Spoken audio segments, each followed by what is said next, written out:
नमस्कार, मैं हनुमान पुनिया और आप देख रहे हैं अपनी न्यूज़। फेस लिफ्टिंग के नाम पर जो गड़बड़ झाला की हमने 2 खबरें हमसे पहले चला चुके हैं। हमने आपको बताया था कि किस तरह से गड़बड़ झाला हुआ है। वो जो काम है फेस लिफ्टिंग का, स्कूलों के अंदर पेंटिंग का काम है, वो जिला परिषद के माध्यम से ई टेंडर प्रक्रिया के तहत एक फर्म, हिसार की फर्म है, उसको ये काम दिया गया था। और उसके बाद इसकी जो पेमेंट का जो भुगतान है वो अब करवाया जा रहा है एसएमसी कमेटी के माध्यम से। अब इसके अंदर जो गड़बड़ है वो बीओ लेवल की गड़बड़ सामने आई है। वो कैसे है वो मैं बता देता हूँ कि अगस्त के अंदर मुख्यमंत्री ने सभी जिला परिषद के जो सीईओ है उनकी मीटिंग बुलाई गई थी और उनको कहा गया कि ये जो काम है वो आपकी देखरेख में और एसएमसी कमेटी के माध्यम से उनका पूरी पारदर्शिता के तहत ये काम करवाना है।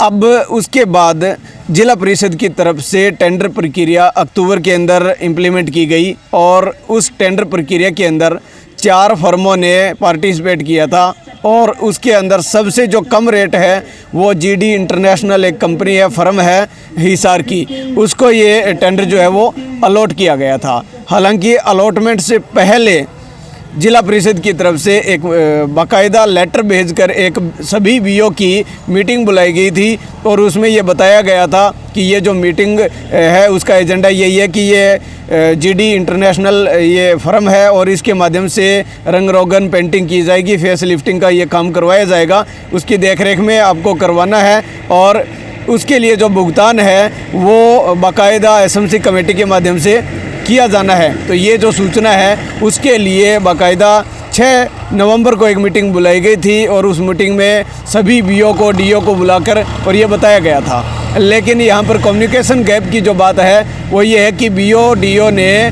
आगे जो ये मैसेज है वो स्कूलों के अंदर कन्वे नहीं किया गया था। उनको ये नहीं कहा गया कि इसकी पूरी देखरेख से आप काम करवाइए और उसके बाद आपको ही भुगतान करना है, ये सारी बातें उन्होंने नहीं बताई थी। ऐसे में अब जो दिक्कत आई है वो समस्या जो है वो इस बात की आ गई कि आगे जो मैसेज कन्वे नहीं किया गया तो उसकी वजह से अब जो पैसे का जो भुगतान की बात है तो वो भुगतान नहीं किया जा रहा है। और उसको लेकर हालांकि जो फर्म है उसका कोई इसके अंदर कसूर नहीं है, क्योंकि उसने ई टेंडर प्रक्रिया के तहत 4 फर्मों ने उसमें पार्टिसिपेट किया और उसके बाद उसको टेंडर मिला था सबसे कम रेट के हिसाब से।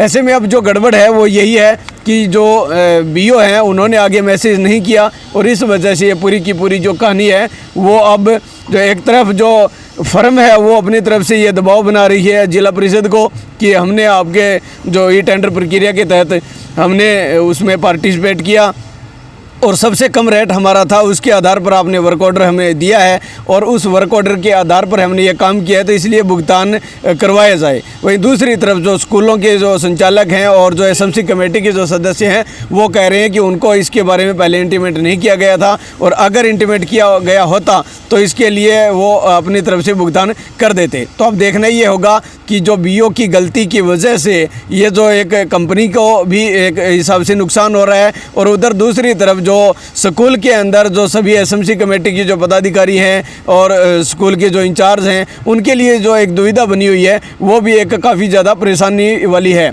और दूसरी बात एक और मैं बता दूं कि जो एसएमसी कमेटी है उनको अभी तक शिक्षा विभाग की तरफ से या बीओ या डीओ की तरफ से लिखित में कोई लेटर जारी नहीं किया गया है। शिक्षक संघ के जो पदाधिकारी हैं वो क्या कुछ कह रहे हैं इस संबंध में वो भी आप सुनिए।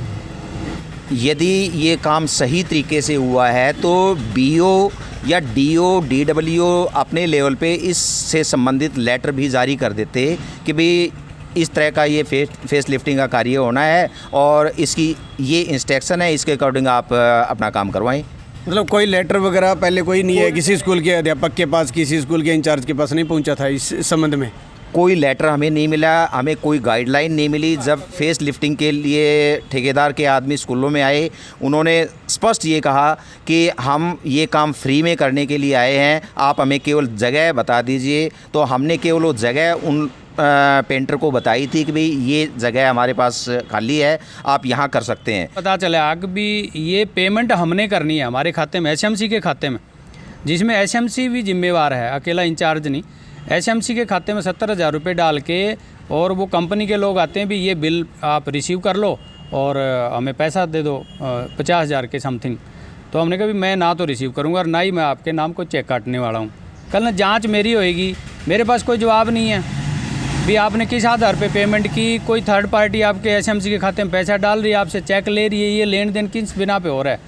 तो ये लीगल नहीं था, इलीगल था। अधिकारियों के दबाव जरूर हो सकते हैं स्कूलों पे भी, इंडिविजुअल कहीं उनकी जहाँ उठ बैठ है, जान पहचान है, कहना है, लेकिन कोई भी अधिकारी अपनी तरफ से लेटर जारी करने को तैयार नहीं है। यदि वो पहले से मीटिंग कर चुके थे उसके नगर परिषद के सीईओ उनके साथ, तो हमारे विभाग का लेटर जारी हो जाए, हम उस बिना पे जारी कर देंगे।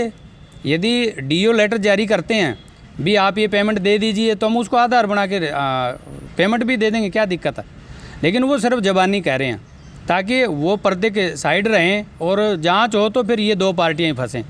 अब ये जो आपने पूरा सुना है, इसके बाद आप सहज तरीके से अंदाज़ा लगा सकते हैं कि जो जीडी इंटरनेशनल फर्म है, जो कंपनी है जिसने ये काम किया है, उसकी इसके अंदर कतई गलती नहीं थी। जो गलती है और जो इश्यू बना है वो सिर्फ और सिर्फ कम्युनिकेशन गैप, और वो भी शिक्षा विभाग के जितने भी खंड शिक्षा अधिकारी हैं उनकी तरफ से जो गलती है, जो आरोप है उन पर लगाए जा रहे हैं। अब जाँच के बाद ही पता लग पाएगा कि इस मामले के अंदर किस तरह की क्या कार्रवाई की जाती है। अपनी न्यूज़ के लिए कैमरामैन सतवीर के साथ हनुमान पुनिया।